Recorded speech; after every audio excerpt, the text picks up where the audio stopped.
नमस्कार दोस्तों।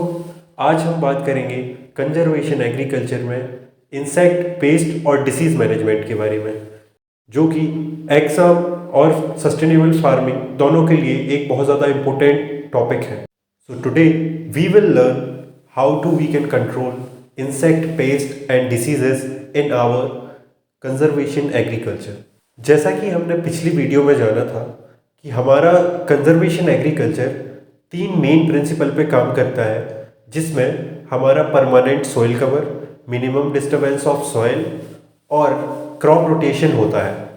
ये तीनों प्रिंसिपल हमारी सॉइल की जो उर्वरा शक्ति होती है, सॉइल फर्टिलिटी होती है और सॉइल हेल्थ होती है, दोनों को इम्प्रूव करती है।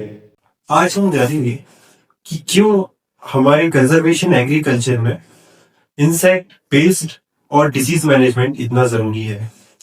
क्योंकि हमारी फील्ड में जीरो टिलेज और रेसिड्यू कवर होता है, जिसकी वजह से हमारी फील्ड में पेस्ट इंक्रीज होते हैं और नए डिसीज आ सकते हैं, और साथ में ही जो नेचुरल एनिमीज दूसरे वाले हैं वो भी हमारी फील्ड में बढ़ने के चांसेस ज़्यादा होते हैं। इन प्रॉब्लम से बचने के लिए हमारे पास बहुत सारे मेथड्स होते हैं, और उन मेथड्स में से पहला जो मेथड होता है वो हमेशा प्रिवेंटिव मेथड होता है। क्योंकि जिन चीज़ों से अगर हम बच सकते हैं तो उनमें केमिकल या फिर कोई और इंटरवेंशन करने की हमें कोई ज़रूरत नहीं होती है। हमारे इन प्रिवेंटिव मेजर्स में या प्रिवेंटिव मेथड्स में सबसे पहला मेथड जो होता है वो होता है हमारा सर्टिफाइड सीड का यूज़। अगर हम सर्टिफाइड सीड यूज़ करते हैं तो उसमें बहुत कम चांसेस होते हैं, या ना के बराबर चांसेस होते हैं कि उसमें कोई पैथोजन या इंसेक्ट का कोई भी अंश या फिर कोई भी टुकड़ा आएगा हमारे सीड के साथ में। अब जो हमारा दूसरा तरीका है प्रिवेंटिव मेजर्स में, वो है रेजिस्टेंस वैरायटी।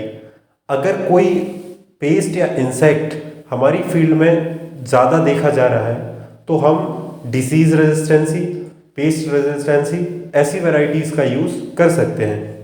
तीसरा जो हमारा मेथड होता है वो होता है क्रॉप सैनिटेशन। क्रॉप सैनिटेशन मतलब जब से हम बुआई करते हैं, बुआई से कटाई तक फसल को वीड से मुक्त रखें और हमारी फसल को हमेशा साफ एवं स्वच्छ रखें। साफ एवं स्वच्छता से मतलब है उसमें कोई बाहरी मटेरियल ना जाए, जैसे पॉलीथीन वगैरह वगैरह, मतलब जितने भी पॉल्यूटेंट्स होते हैं वो हमारे फील्ड में ना जाए। अब बात करते हैं हमारे टाइमली सोइंग की।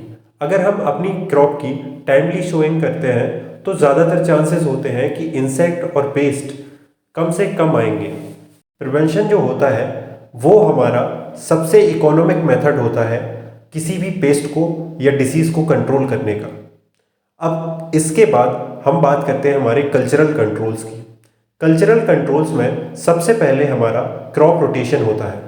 क्रॉप रोटेशन जो होता है वो किसी भी पेस्ट की लाइफ साइकिल को ब्रेक कर सकता है, क्योंकि एक ही टाइप के पेस्ट या डिसीज़ की डोमिनेंस अगर हमें किसी फसल में दिखाई दे रही है तो हम उस फसल को किसी और फसल के साथ बदल सकते हैं और उसकी लाइफ साइकिल ब्रेक कर सकते हैं, जिससे अगली बार हमें उसकी कम से कम मात्रा देखने को मिले। अगला जो मेथड है हमारा कल्चरल मेथड्स में वो है इंटरक्रॉपिंग।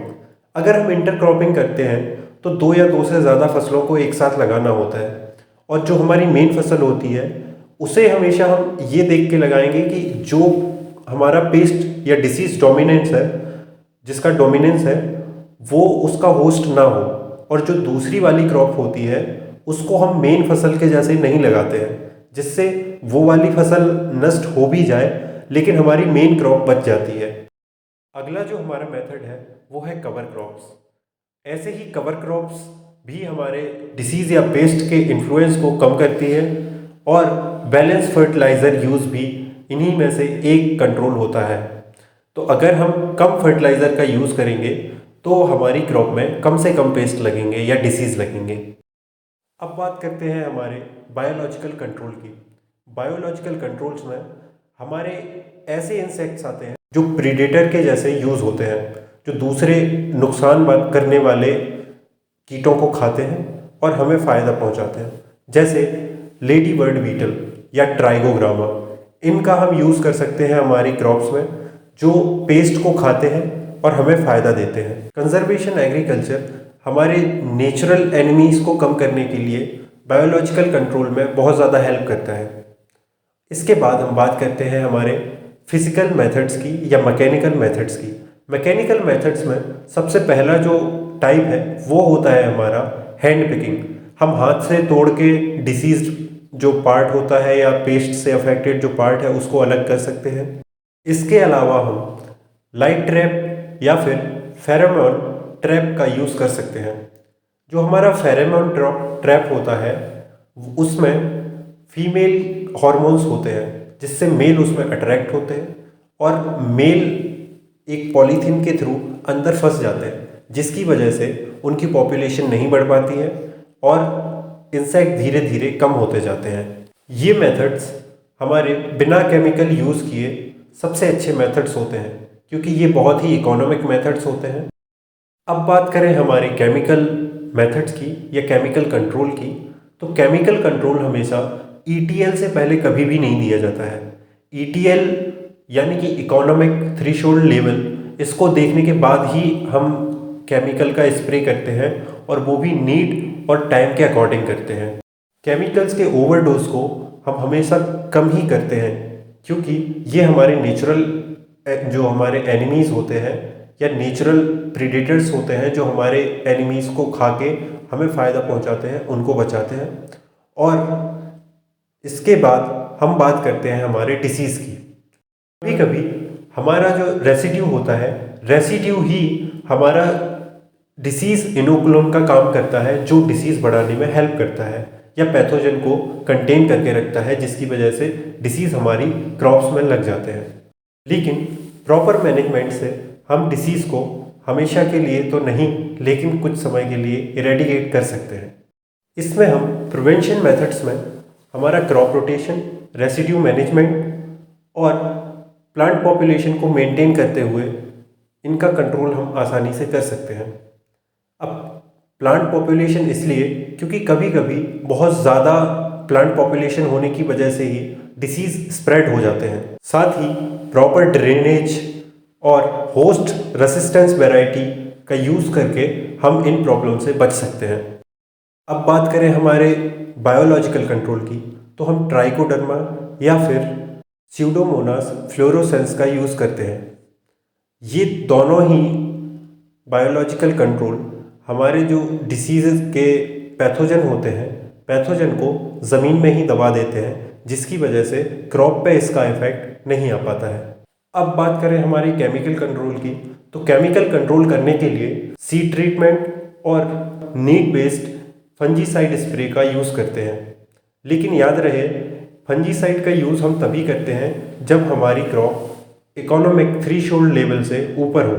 जब हम बात हमारे IPM की करते हैं यानी इंटीग्रेटेड पेस्ट मैनेजमेंट की करते हैं, तो हमें पता है ये सारे के सारे जितने भी तरीके हैं सबको हम एक साथ लेते हैं और जिसकी ज़रूरत जहाँ पे पड़ती है वहाँ पे यूज़ करके हम कम से कम खर्चे में ज़्यादा से ज़्यादा डिसीज़ेस को या फिर पेस्ट को कंट्रोल करते हैं। अब बात करें हमारे IPM के फ़ायदे की, तो IPM में बहुत सारे फ़ायदे होते हैं। जैसे केमिकल का यूज़ कम करते हैं हम, जिसकी वजह से हमारी कॉस्ट भी कम होती है और सस्टेनेबिलिटी भी मेंटेन होती है। और साथ में बात करें हमारा जो नेचुरल बैलेंस होता है मेंटेन होती है। कंजर्वेशन एग्रीकल्चर इको फ्रेंडली और प्रॉफिटेबल बिजनेस है। अगर कंजर्वेशन एग्रीकल्चर की बात करें तो IPM बेस्ड होने पर ये सारे के सारे पेस्ट कंट्रोल मेथड्स को इंक्लूड करता है, जिसमें सारे के सारे मेथड्स होते हैं। कल्चरल मेथड हो गया, हमारा प्रिवेंशन मेथड हो गया, मैकेनिकल मेथड हो गया, बायोलॉजिकल मेथड हो गया और केमिकल मेथड। ये सारे के सारे मेथड्स को यूज़ करते हैं और हमारे रेसिड्यू पे पाए जाने वाले सभी पैथोजन को ख़त्म करने के काम आता है। अगर हमारी दी गई जानकारी आपको हेल्पफुल लगी हो तो लाइक करें, सब्सक्राइब करें और अपने एग्रीकल्चर वाले दोस्तों के साथ वीडियो को शेयर करें। मिलते हैं हमारे नेक्स्ट एग्रीकल्चर टॉपिक में, तब तक के लिए जय जवान जय किसान।